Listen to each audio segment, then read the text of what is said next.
Morning, good morning.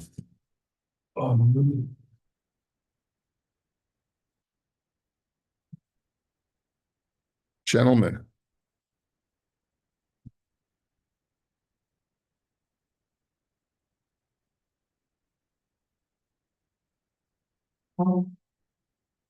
okay, so yesterday we had, let's see, yesterday we had started to discuss this whole idea of going lifnim mishuras hadin, going above and beyond the letter of the law. And there's a principle of Yasisa Hayashar Vahatov, do that which is upright and good in the eyes of Hashem, so that so if you can ascertain who the owner is, even in a situation where the halacha would not obligate you, you still should go above and beyond the letter of the law. Now, this can be conjoined to what we learned last week on Friday when we talked about the whole concept of Dina de Malchusa. This is especially true if the law of the land is that if you know who the owner of this item is, you're obligated to return it. Okay. And especially because in that situation, the person might not have Yeush, especially because he knows that, let's say, the law is that people have an obligation to return lost items. Okay. Hashavas Aveda Kishimonea Hezek. So this also we saw yesterday, that if you see a leak, your neighbor's house is flooding, do you have an obligation from the mitzvah of Hashavas Aveda to go ahead and try to save his leak, even if it's going to cost you the money to hire a plumber and something like that for your neighbor who's in Florida that you can't get a hold of? You have to do whatever it takes within reason to try and prevent your fellow Jew from incurring damage. Okay. Now, we went through this yesterday. Next one, Siman Yud Aleph, Mitzia b'chatzero hamishtameres she'ela. Mitzia shenimtzeis b'chatzer hamishtameres, zacha ba'bal hachatzer afal pi she'enu yodea b'kach. If a lost item lands up in my backyard, that's mishtameres, which means that it's something that's not open to the public. It's something that's relatively protected from access.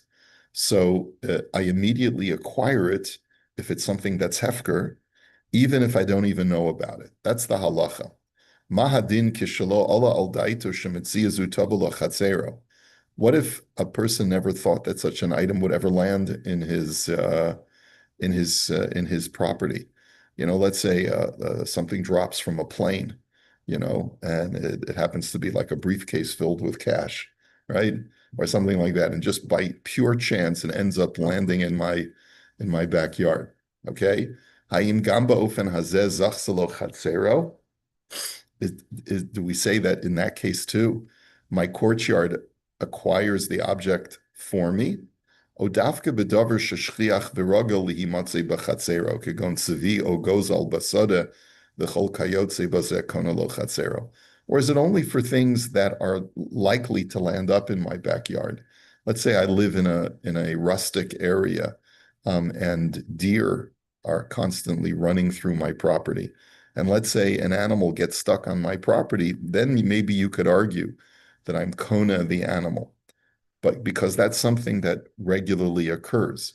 But could you say that with something that's totally unexpected as well, like the briefcase from the airplane? Okay. So tshuva, ein chatzer shel adam konalo, ela dafka bidavar sheyochel lalos al daito sheyavo o sha'asa lihimatzei al yado. Hainu tedavar shchiach v'ragel lihimatzei b'chatzer. So he clarifies this halacha. Your property only acquires things that are within the realm of things that you could imagine landing on your property. Aval dvarim she'enu mitzuyin. So he says, but things that are not within the realm of your thoughts of, hey, maybe this may end up on my backyard one day. Kigon ma'os, ushar metaltalim, such as cash and other objects. Oh, yeah, wasn't there like a movie like that? Yeah, lo zachselo chatzero. So then your courtyard does not acquire those things for you. V'imba acher v'natla misham zacha, hol v'lo yada bal hachatzer b'metzia asher sham kodem shezacha b'hasheni. And therefore, if the owner is not aware of it and another person takes it, the other person acquires it. because there was never that entertainment of possibility in the owner's mind that something like this might land on my property. Like I know, let's say, I live next door to a family that has small kids. So I could tell them, listen, I've had enough of these balls landing on my property from your kids and the toys and everything. Whatever my courtyard, whatever lands in my courtyard becomes mine. Not sure if it's the right thing to do, but I know that when we were raising our kids in LA, we had a neighbor behind us who was regularly irritated that balls were landing up on her property because they were harming her begonias or something. They're gonna have to change your name to Rabbi Crab Right, right, We had one too. Name was Crab Apple. really, We can call it what it is. right. Don't get into Crab Apple. No. Right. So theoretically, anything that I could argue that anything that lands in my backyard becomes my property. If I don't feel that there's a mitzvah of Hashava Saveda. Now, there is a mitzvah of Hashava Saveda. If a ball lands in my property and the kids really want the ball back, then I have a mitzvah of Hashava Saveda. I could tell the parents we need to put up a net or a fence or something like that. And I could maybe obligate them to pay for it if the balls are causing damage. But I would still be obligated, according to halacha, to return the balls if I know where they come from. If the ball breaks a window, that was your ball. Under the fence.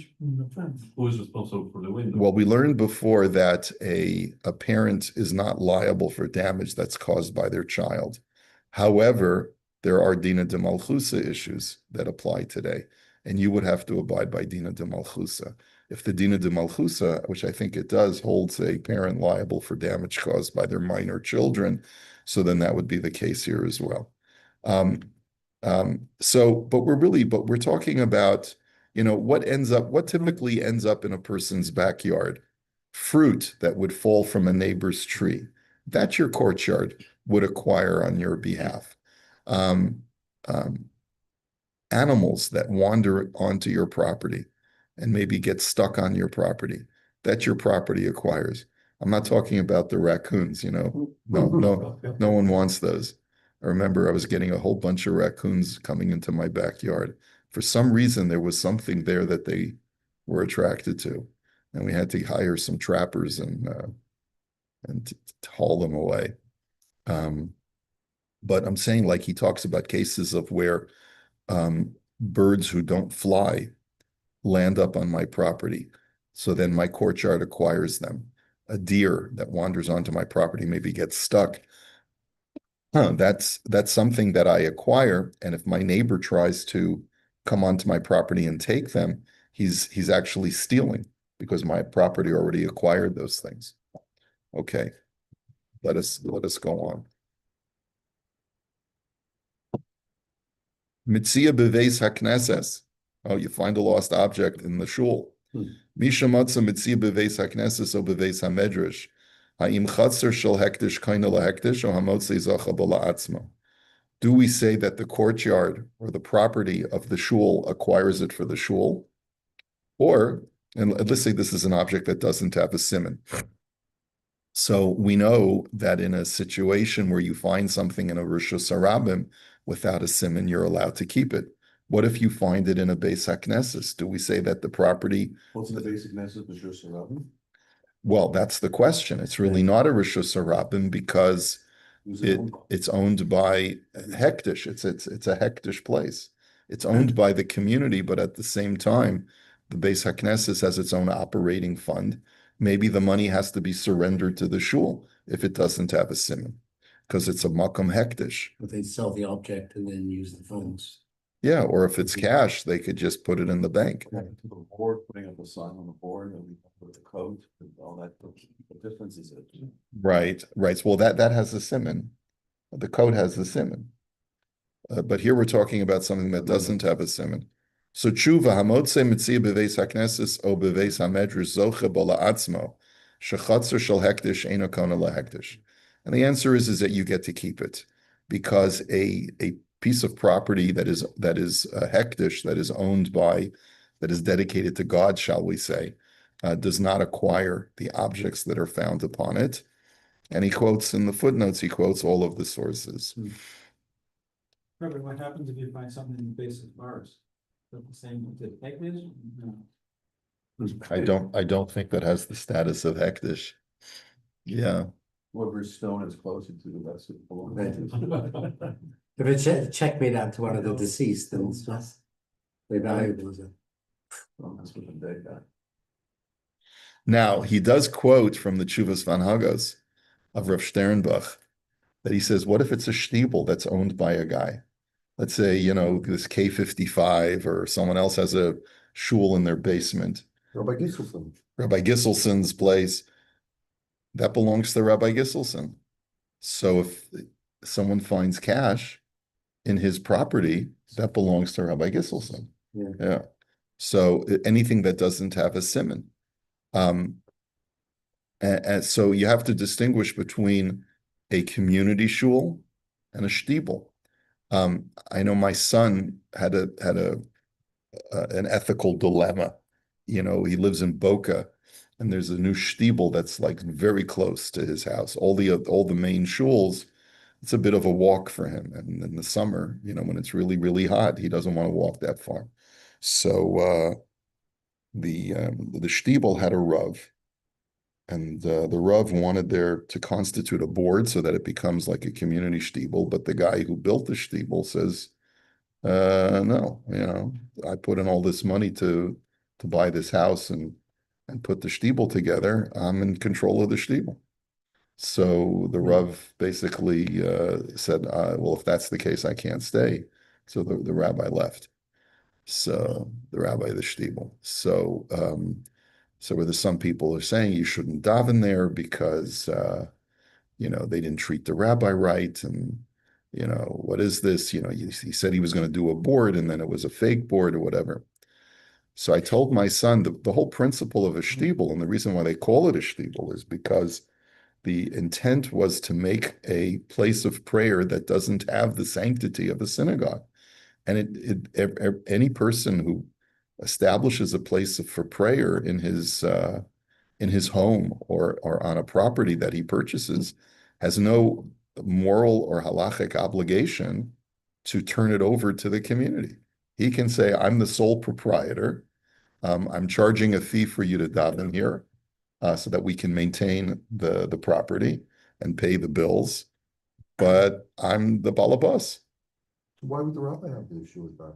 So apparently the rabbi didn't believe in that model. He wanted there to be a little bit more control. He didn't want to have to report to just one person. He felt that wasn't healthy and it wasn't in his best interests, which I can understand. He doesn't have to stay, but it doesn't mean that the guy who said it's my shtibel is a bad guy.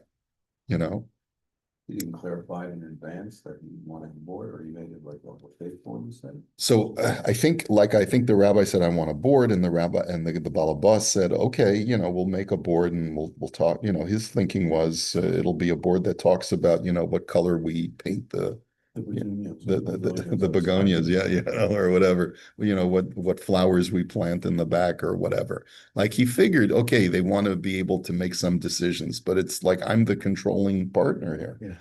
So what was the ethical question from your son? My son felt that he was getting some flack because people said they didn't treat the rabbi right because they didn't have a going away for him and the balabas. Well, no, he had started there as the Rav, and the balabas told him there was going to be a board, but it really was a dummy board and wasn't really, But I told my son, listen, I'm not there, so I can't tell you all the ins and outs of he said, she said. I don't know what went on, but in principle, I said, any person can open up a place for prayer and they can say, I retain ownership of this place. And if you want to daven here, he can also charge you rent or whatever you want to call it for coming to daven regularly in this space.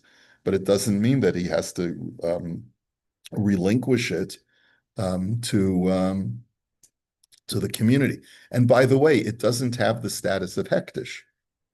It's Right, not, and it's, that's what we're coming on to. it's not like a hektish building. It's a private property. And as a matter of fact, we learned in our Smichas Chaver share several months ago that one of the reasons why Hasidim create Shtibelach is because they specifically want to be able to perform activities that would be inappropriate in a sanctified space. Like they want the room where they're davening to also be the Kiddush room. Right. And they want to be able to have a tish there and to get a little shikker there. So they don't want it to be hektish. They want it to be, they don't want to have to contend with perhaps problematic issues of eating in a Beis HaKnesses. So that's why it's called a shtibel and not a Beis HaKnesses. What? Plus they want a tax break. You get a tax break. If No, that what? doesn't make it. Huh? Yeah, I know, in the Catskills. Uh-huh. You know, people set up those bungalow colonies, they put a shul in the middle, they don't pay tax. Uh-huh. It's a big issue with the government. I see. I mean, All right. no Tenenbaum. No, They give didn't it- charge, remember, they didn't charge membership, the shul would still belong to the foundation. No, it depends how he structured the deal. I mean, if he gave the synagogue to the community, so then it's not his anymore. Like the Chabad model is really a shtibel. Chabad does the Chabad shliach sets up shop, starts off in his home, and expands and raises money until he builds up a Chabad house, and which is basically a shtibel, and doesn't have a board. Puts the owners outside. Whoever Yeah. gave the money, right? Yeah. Whoever gave the money, he honors them, but they have no Jewish or not. and they have no say. They have, oh really? But they have no control over the operation of the shul. And there's nothing unethical about it. And as a matter of fact, some people prefer it. I don't want a board. Board is just too much bureaucracy. I just rather deal with the rabbi, and he'll make all of the decisions, and I can give him whatever money I can give him to influence him, and he'll be the guy in charge, right? And so there is such a thing, right? Okay, let us go on. Blank page. That's why we're going through this very.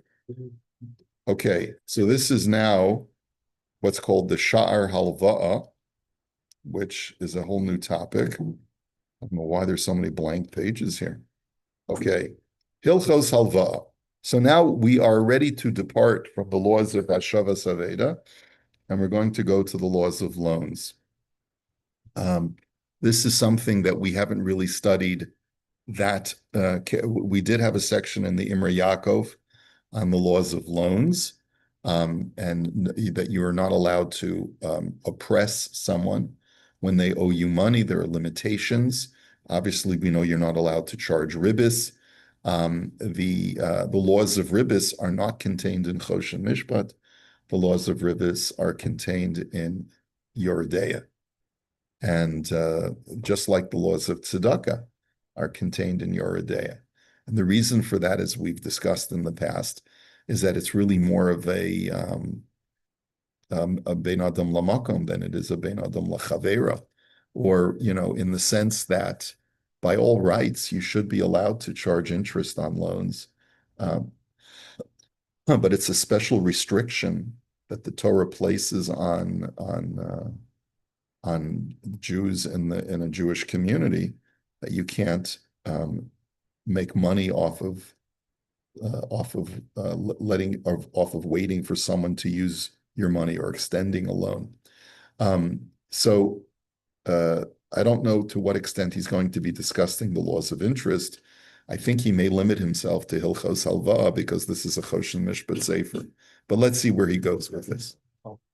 It's in Israel, they do a heteroskil every time. How does it work in Israel? Banks? I think every bank is different, but as a rule, the banks do have a heteriska. So it's part of all the documents, you don't even realize that you're signing. You don't even realize that you're signing it, and there may only be like a one-line thing that this whole deal of paying you interest is structured with a heter iska, which is on file in the office of the bank,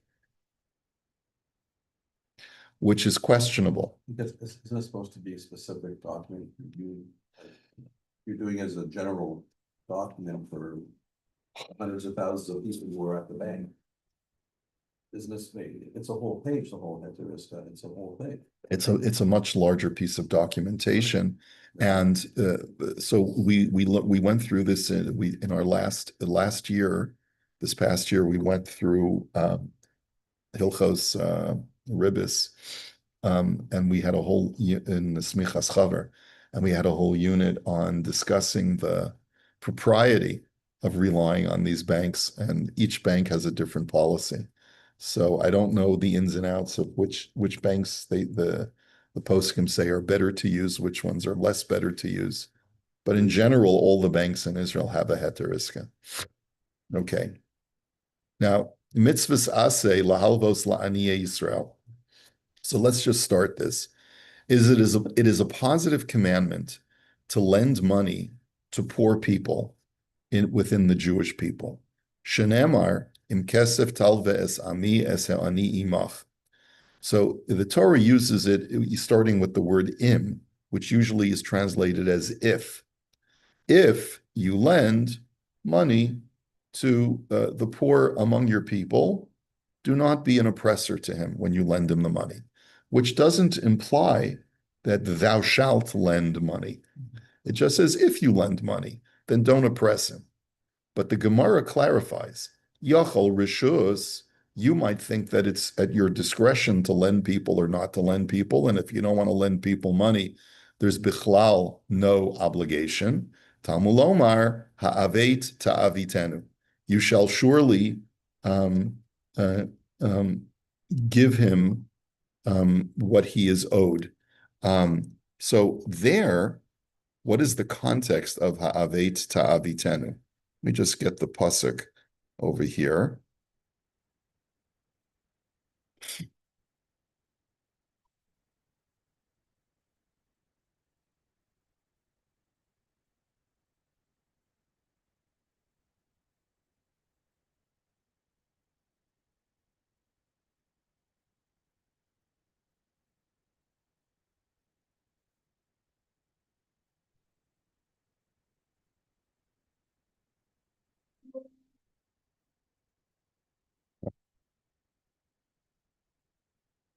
Oh, oops. I spelled the word right.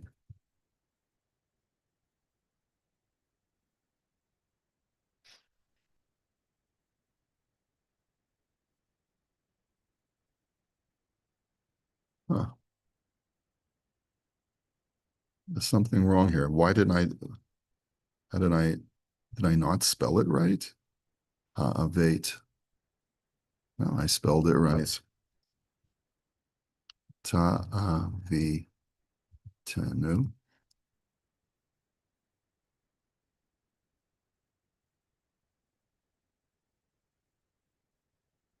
Oh, it's ve'ha'ave ta'avitenu.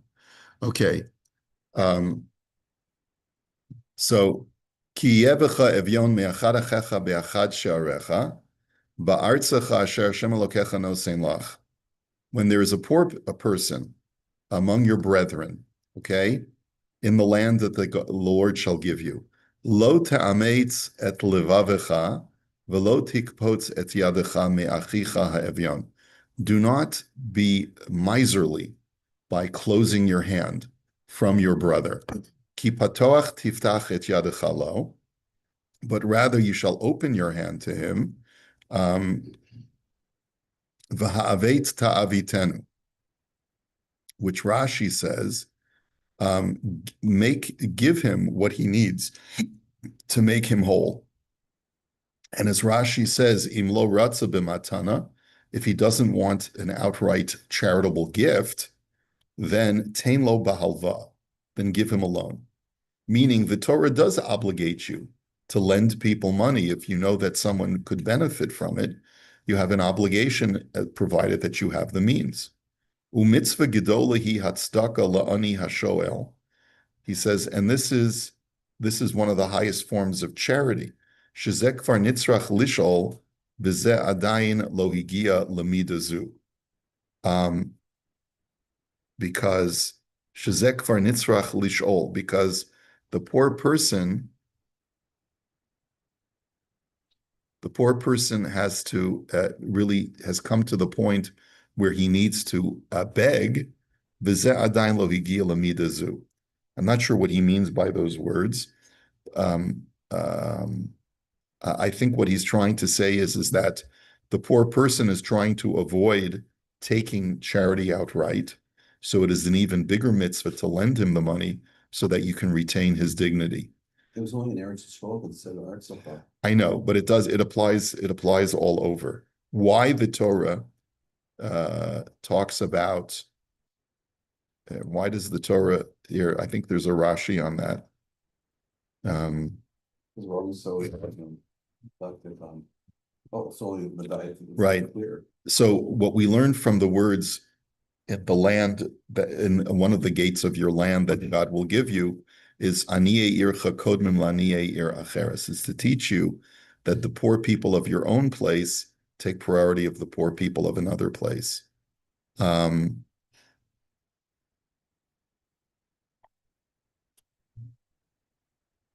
Okay. Is there any distinction between Evion, which the pasuk says, and Ani, which the halacha says?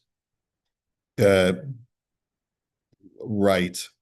That's a very good question. They usually translate as Evion as even more abjectly poor than an Ani. But I don't know if there's a halachic differentiation between the two. How do you define, what's the difference between the two? An Evion is even more poor than an Ani, usually in the term in certain contexts. But they're used interchangeably. Okay, v'hatorah hikpid al mi sheyimna milahavos la'ani, shenemar v'ra'a einacha be'achicha ha'evyon. And the Torah is very critical of someone who does not lend money to a poor person. As the pasuk says, if your eye shall not be miserly or evil against your poor brother. So hamitzvah nimnes b'minyan hamitzvos bein ha'asim. So this mitzvah is included among the positive commandments.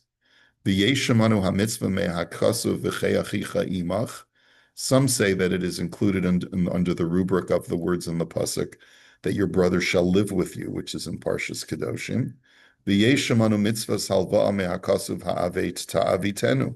And some put it under the rubric of this pasuk that we just quoted of ha'avet ta'avitenu. Just it, it's one. It's more of a commandment. It is so that's really the bottom line, is that's really what the chiddush of this is, that it's telling you should do it.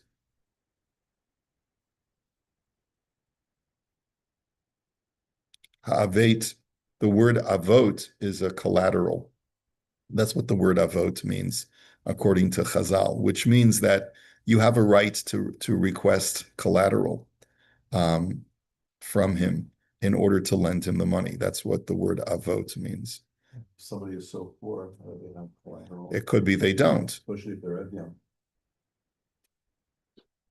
Targum Yonasan it translates it as Mosfa Tosfine, lend him the money. That's how Onkelos understands it as well. The halva'a talvenu, give him a halva'a. That's what the word ha'avet means. Okay.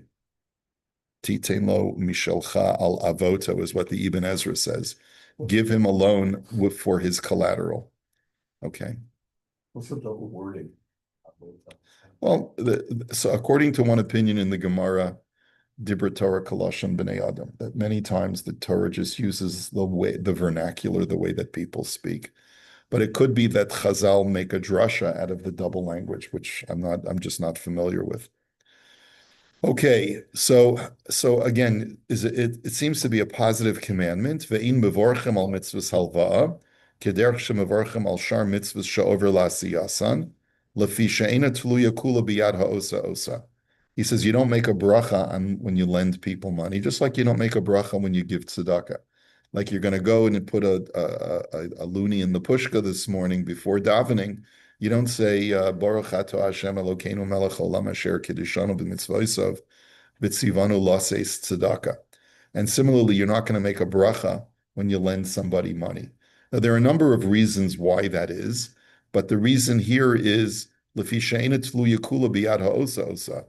Any mitzvah that is not completely within your hands to do, but is rather you're reliant on other people to help you do the mitzvah, you don't make a bracha on.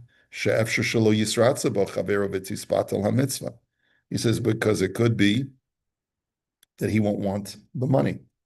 So any situation where you have to make a bracha where it'll depend on his acceptance of the gift in order for you to fulfill the mitzvah, you can't make a bracha on. I seem to remember, I think it's the Kotzker who said that there's another, or maybe the Chidushei Harim, that there's another practical reason that it dehumanizes the recipient. Oh, I'm going to be Mekayim the mitzvah of lending you money or giving you tzedakah, right? And then you're not a human being anymore, but you're a chefza shel mitzvah. You're the means for me to serve Hashem, and that dehumanizes the person. That's why you shouldn't make a bracha on it. You should make a bracha when he pays you back. Spoken like a lawyer. Okay.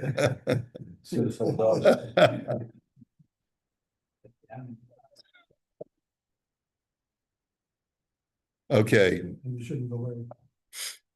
You shouldn't delay. You shouldn't delay. Make a break and make a doctor, delay giving you the money. Oh, that's an interesting point also. Okay.